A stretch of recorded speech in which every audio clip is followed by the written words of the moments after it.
लेकिन जो मैंने सीखा और समझा वो मैं चाहता हूं कि आपको भी बताऊं। जो मैं उसके बाद भी आप लोग ऑप्शंस बाइंग में सक्सेस नहीं हो पाते हैं, तब आपको लगेगा कि हर कैंडल पे आपको लगेगा कि ब्रेकआउट हो रहा है। आपने ये जो तीन का जो लॉस हो गया ना, वो एक कैंडल के अंदर आप प्रॉफिट नहीं कर सकते हो। वो सारा स्टॉप लॉस का एक एक्यूमुलेशन लेके उतने की रिस्क लेके आप एक्सपायरी पे कर सकते हो। तो वो कॉल्स 150 रुपए का वो गया है 500 रुपया। कम कैपिटल की वजह से प्रीफर कर रहे हैं। क्या आपका यही रीजन है क्या कि ऑप्शन बाइंग करना?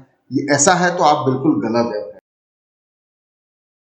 फ्रेंड्स। बहुत लोग ऑप्शन बाइंग में सक्सेस होना चाहते हैं। मैं आपको आज के इस वीडियो में एक दो पॉइंट्स ऐसे बताऊंगा जो आपको ऑप्शन बाइंग के लेके बहुत ही अच्छा सा इंपॉर्टेंट रहने वाला है। जब आप ऑप्शन बाइंग अगर आप करते होंगे तो आपके लिए बहुत ही इंपॉर्टेंट रहने वाला है दोस्तों। एक्चुअली मैं भी कभी ऑप्शन बाइंग करता हूं दोस्तों, कभी कभी करता हूं, लेकिन जो मैंने सीखा और समझा वो मैं चाहता हूं कि आपको भी बताऊं। जो मेरा एक्सपीरियंस है वो भी मैं आपको बताऊं ऑप्शन बाइंग को लेके दोस्तों। तो मैं इस वीडियो के अंदर आपको एक दो पॉइंट्स ऐसे बताऊंगा जो आपको बहुत ही इंपॉर्टेंट रहने वाले हैं फ्रेंड्स। क्या है ना कि देखो, आप लोग ऑप्शन बाइंग तो करते हो, आपके पास एक अच्छा सा सेटअप होगा। सेटअप मतलब कि स्ट्रेटेजी होती है आपके पास। 1:1 रेशियो रिस्क रिवॉर्ड वाली स्ट्रेटेजी रहेगी, 1:2 रहेगी, किसी के पास 1:3 की रह सकती है। तो आपके पास सारा सेटअप होता है। आप लोग सारे वीडियोस भी देखते हो, रिस्क मैनेजमेंट की वीडियोस देखते हैं, यूट्यूब पे बहुत है, माइंडसेट्स के भी काफी कुछ वीडियोस आप लोग देखते हैं। लेकिन उसके बाद भी आप लोग ऑप्शंस बाइंग में सक्सेस नहीं हो पाते हैं। एक्चुअली क्या है ना, उसके पीछे की एक ओरिजिनल साइकोलॉजी है जो बिल्कुल अलग है, और वही साइकोलॉजी ओरिजिनल काम करती है दोस्तों। इसमें आपको इसी वजह से ऑप्शंस बाइंग के लिए हमेशा सक्सेस नहीं हो पाता है फ्रेंड्स। तो फ्रेंड देखिए, उसमें मैं आपको इस वीडियो के अंदर वैसे ही एक दो पॉइंट्स बताऊंगा जिसको अगर आप इंप्लीमेंट करोगे तो थोड़ा 50% काम तो आपका बहुत ही आधा आसान हो जाने वाला है दोस्तों। तो दोस्तों वैसे 3 पॉइंट हम शुरू करते हैं। सबसे पहला है दोस्तों स्क्रीन टाइम। आप जो स्क्रीन टाइम देते हो, आप जो मॉनिटर के सामने, कंप्यूटर के सामने, लैपटॉप के सामने, आप चार्ट्स के सामने जितना समय दे रहे हो और ऑप्शन बाइंग करते हो, वो सबसे बड़ा दुश्मन है दोस्तों।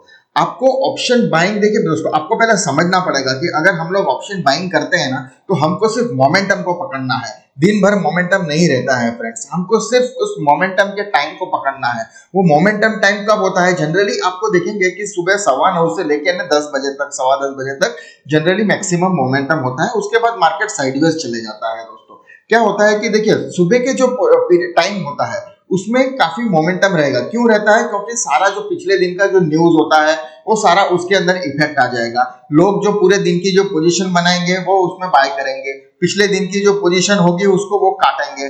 कुछ नेक्स्ट वीक के लिए कुछ प्रोग्राम बनाना होगा तो सुबह सुबह बनाएंगे। फ्रेंड्स ऐसा होता है कि सुबह का जो 1 घंटा है वो सबसे ज्यादा मोमेंटम वाला टाइम होता है फ्रेंड्स। उसके बाद तो मार्केट साइज में चले जाता है। क्या होता है ना कि देखिए, आप अगर दिन भर ट्रेड करते होंगे तो जब मार्केट साइडवेज में होता है ना, तब आपको लगेगा कि हर कैंडल पे आपको लगेगा कि ब्रेकआउट हो रहा है। हर कैंडल पे आपको लगेगा कि आप क्या करोगे कि उसमें जो मार्केट जब रेंज बाउंड हो जाता है तब आप ट्रेंड लाइन ड्रॉ कर दोगे, डब्ल्यू पैटर्न ढूंढने चालू कर दोगे, एम पैटर्न ढूंढना चालू कर दोगे उसके अंदर, और आपको लगेगा कि हर पोल एंड फ्लैग पैटर्न लगा दोगे। क्योंकि सुबह तो मोमेंटम हुआ, उसके बाद तो साइडवेज हो गया, तो आपको लगेगा फ्लैग बन रहा है। तो आप ऐसे हर कैंडल के ब्रेकआउट पे आपको लगेगा कि रेजिस्टेंस तोड़ रहा है, सपोर्ट तोड़ रहा है, तो आप उसमें हर कैंडल पे बाय करना शुरू कर दोगे दोस्तों। क्या होता है ना फ्रेंड, देखिए, आपने एक कैंडल पे बाय किया, फिर दूसरी कैंडल पे बाय किया, लॉस हुआ, तीसरी कैंडल पे बाय किया, लॉस हुआ, चौथे कैंडल पे फिर से आपने बाय किया, प्रॉफिट हुआ। लेकिन क्या होता है दोस्तों कि आपने ये जो तीन का जो लॉस हो गया ना, वो एक कैंडल के अंदर आप प्रॉफिट नहीं कर सकते हो। अल्टीमेटली आप लॉस में रह सकते हो फ्रेंड्स।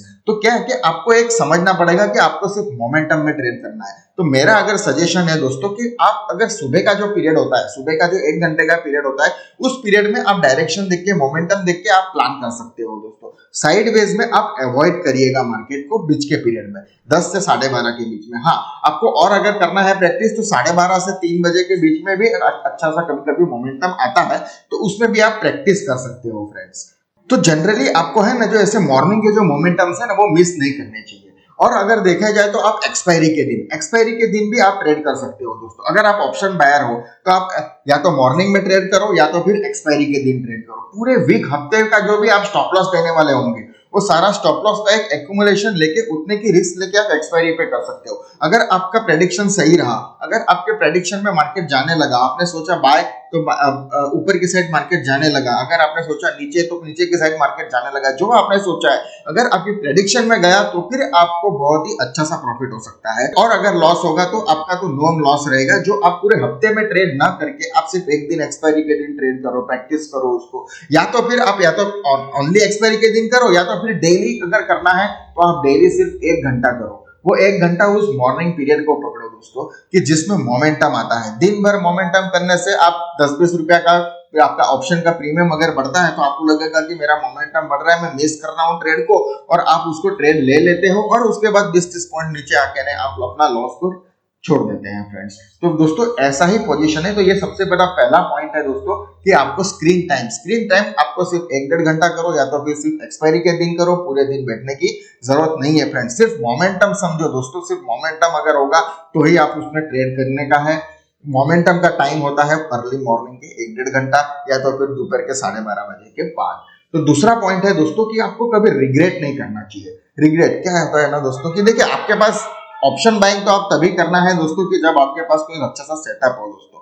अगर हाँ सेटअप नहीं है तो फिर आप हमारी ऐप डाउनलोड कर लेना, उसमें आपको बहुत ही अच्छी सी स्ट्रेटेजीज मिल जाएंगी, जो आपको 2 या 3 स्ट्रेटेजीज आप सीख लोगे, माइंडसेट भी आप सीख लोगे, तो आपको और कुछ करने की जरूरत नहीं है, बस उसको अपना फॉलो करते रहना है फ्रेंड्स, बस इतना ही ध्यान रखना है। चलो कोई बात नहीं, आप अगर रिग्रेट नहीं होना है। दूसरा पॉइंट था मेरा कि आप अगर ऑप्शन बायर हो तो आपको रिग्रेट नहीं करना चाहिए। सपोज आपने कोई ऑप्शन बाइंग आपने एक्सपायरी के दिन, किसी एक्सपायरी के दिन आपने बाय किया है 100 रुपए का कॉल, 100 रुपए का कॉल जाके ने आपने उसको 20 रुपए स्टॉप लॉस रख के 80 रुपए स्टॉप लॉस रख के आपने 150 पे उसको बेच दिया। तो और 150 पे आपने निकाल के आपने 1:2 1:3 आपके सेटअप के हिसाब से वो बैठ रहा था, और सेटअप के हिसाब से आपने टारगेट अचीव किया। लेकिन अब आप जब बाद में लैपटॉप बंद करके आप चले गए, अब जब आप वापस दोबारा शाम को उसको देख रहे हो तो वो कॉल 150 रुपए का वो गया है 500 रुपया। तो आप उस समय रिग्रेट करते हो फ्रेंड्स, कि आपको ऐसा लगता है कि मेरा 500 का कॉल था, अगर मैं अभी तक वेट करता, शाम तक वेट करता, 3 बजे तक वेट करता, तो फिर मेरे को 500 रुपया मिलता, मेरे को इतना 500 इंटू 25 इतना रुपीस मेरे को मिल जाता फ्रेंड्स आज। ऐसा आप अपने दिमाग के अंदर कैलकुलेशन शुरू हो जाता है। ये इफेक्ट क्या करता है ना, कि आपका जो पहला ट्रेड है ये वाला, जिसमें आपने प्रॉफिट तो लिया है, लेकिन आपका ये कैलकुलेशन ऐसा रिग्रेट आप जो कर रहे हो, तो वो कैलकुलेशन आपको नेक्स्ट एक्सपायरी में जब आप ट्रेड करोगे उस समय आपको इफेक्ट करेगा फ्रेंड्स। तब आप सोचोगे, तब आप कोई ट्रेड ले रहे होंगे, उस समय आप सोचोगे कि मेरे को तो पिछली बार इतना मैंने वेट किया था, तो मेरे को इतना मिस कर दिया था मैंने, अगर मैंने वेट नहीं किया था, सॉरी मैंने वेट नहीं किया तो मैंने इतना मिस कर दिया था, तो आज मैं थोड़ा सा। दोस्तों ये सब नहीं सोचना है, आपको देखना है कि मोमेंटम अगर है, प्राइस में मोमेंटम खत्म हो रहा है तो फिर आपको निकल जाना है बाहर। प्राइस में अगर मोमेंटम दिख रहा हो तो आप वेट कर सकते हो अपनी रिस्क और स्टॉप लॉस लगा के। तो फ्रेंड्स ऐसा है कि आपको कभी रिग्रेट नहीं करना चाहिए। आप जो भी प्राइस आती है उसके आप बाहर निकल जाओ, जो आपको लग रहा है आपका टारगेट अचीव हो गया है। आप कुछ पहले स्टार्टिंग में शुरुआत के दिनों में तो आप 1:1 1:2 1:3 जो भी आपके सेटअप में टारगेट है उसके हिसाब से आप लेके ना बाहर निकल जाना चाहिए दोस्तों। थर्ड है फ्रेंड्स कि आपका लगाव, ऑप्शन की तरफ आपका लगाव होना चाहिए। आप देखिए फ्रेंड्स, कोई भी हम लोग जब अगर हम लोग ऑप्शन ट्रेडिंग क्यों करते हैं फ्रेंड्स, क्यों? क्योंकि कैपिटल कम लगता है। ऑप्शन सेलर्स को लगता है 1.5 2 लाख रुपया, आप लोगों को सिर्फ 10,000 5,000 में आपके ऑप्शंस बाय हो जाते हैं फ्रेंड्स। तो हम लोग ऑप्शन ट्रेडिंग कम कैपिटल की वजह से प्रीफर करते हैं। तो कम कैपिटल की वजह से प्रीफर कर रहे हैं, क्या आपका यही रीजन है क्या कि ऑप्शन बाइंग करना? ये ऐसा है तो आप बिल्कुल गलत है फ्रेंड्स। देखिए दोस्तों क्या है ना, देखिए हम लोग सैलरी जॉब करते हैं तो उसमें सैलरी, हम लोग नौकरी करते हैं क्यों करते हैं? कि सैलरी मिले इसलिए करते हैं? नहीं है ना, क्योंकि हमको जॉब पसंद है, हमको वो नौकरी पसंद है, हमको वो काम पसंद है, इसलिए हम करते हैं, ना ही कि हमको सिर्फ सैलरी मिले उसलिए करते हैं ना। तो ये दिमाग में आपको बैठना चाहिए कि हमको ऑप्शन बाइंग क्यों करना है, हमको ऑप्शन बाइंग पसंद है इसलिए हमको करना है दोस्तों, ना ही कि आपको वो कम कैपिटल में हो जा रहा है इसलिए करना है। देखो दोस्तों कि ऑप्शन सेलिंग को अगर 1.5 लाख रुपया लग रहा है तो और 1.5 लाख में वो एक लॉट ले सकता है। आप लोग 1.5 लाख में उतना ही आप लोग ऐसा सोचते हो कि हमको उसी 1.5 लाख में तो मैं बहुत सारे लॉट्स ले लूंगा। आप अगर ऐसा किया और थोड़ा सा आपका मार्केट और प्रेडिक्शन गड़बड़ा गया तो फिर आपको लाखों में लॉस भी दिखने लग सकता है दोस्तों, हजारों में लॉस भी दिखने लग सकता है। तो आपको क्वांटिटी मेंटेन करनी है। आप ऐसा कम कैपिटल देख के ज्यादा क्वांटिटी मिल जाएगी ऐसा सोच के नहीं करना है। आपको ऑप्शंस के साथ लगाव होना चाहिए, आपको ऑप्शंस में इंटरेस्ट होने चाहिए, तो ही आपको इसको करना चाहिए। तो फ्रेंड्स, ये जो 3 पॉइंट्स थे जो मैंने अभी आपको बताए, ये आप अगर थोड़ा थोड़ा अपनी लाइफ के अंदर इंप्लीमेंट करते जाओगे, कहीं ना कहीं लिखते जाओ इसको, और इसको जब भी आप ट्रेड करोगे तब आप सोचते जाओ कि मैं यार ये तो मेरा टाइम के बाहर जा रहा है, मैं दोपहर को कर रहा हूँ, 11 बजे 12 बजे कर रहा हूँ, वो गलत है, मेरे को नहीं करना चाहिए। आप ऐसा सोचना शुरू कर दो। आप देखो कि हाँ आप जो मॉर्निंग है, मेरे को मोमेंटम मिलेगा तो ही करूंगा, मेरा सेटअप बता रहा है 1:1 1:2 तो मैं निकल जाऊंगा। अब मैं रिग्रेट नहीं करूंगा, फिर जाने दीजिए मार्केट को, अगर दिन भर को ट्रेडिंग में रहा तो फ्रेंड्स ऐसे है कि आपको ऑप्शन बाइंग के साथ लगाव भी करना है। तो आप अगर ये 3 पॉइंट्स इंप्लीमेंट करोगे फ्रेंड्स, तो जरूर आपके अंदर कुछ ना कुछ बदलाव आएगा। ये जो मेरा एक्सपीरियंस था वो मैं आपको शेयर कर रहा हूँ दोस्तों, कि ऐसा ही होता है ऑप्शन बाइंग के साथ। दोस्तों, अगर आपको हमारी ऐप डाउनलोड करनी है, अगर आप ट्रेडिंग में नए हो तो आप हमारी गूगल प्ले स्टोर पे जाके हमारी ऐप भी डाउनलोड कर लेना। वहां पे मैंने 2 स्ट्रेटेजीज दी हुई है, कैप स्ट्रेटेजी और ऑप्शन स्ट्रेटेजी। इसमें आपको काफी अच्छा डिस्काउंट भी मिलेगा दोस्तों, अभी रिपब्लिक डे का डिस्काउंट भी चल रहा है। तो आप 500 रुपीज का, तो आप कैप स्ट्रेटेजी ऐसी है दोस्तों कि आप उसके अंदर आराम से जितना चाहिए पूरे कोई भी टाइम फ्रेम पे काम करता है, किसी भी टाइम फ्रेम पे आप जाके नहीं, ये आप उसका इंट्रोडक्शन भी है, देख लेना। नहीं है तो आप हमसे चैट पे डायरेक्ट कनेक्ट भी हो सकते हो फ्रेंड्स। तो बस आप आज के वीडियो में बस इतना ही, मिलते हैं अगले वीडियो में।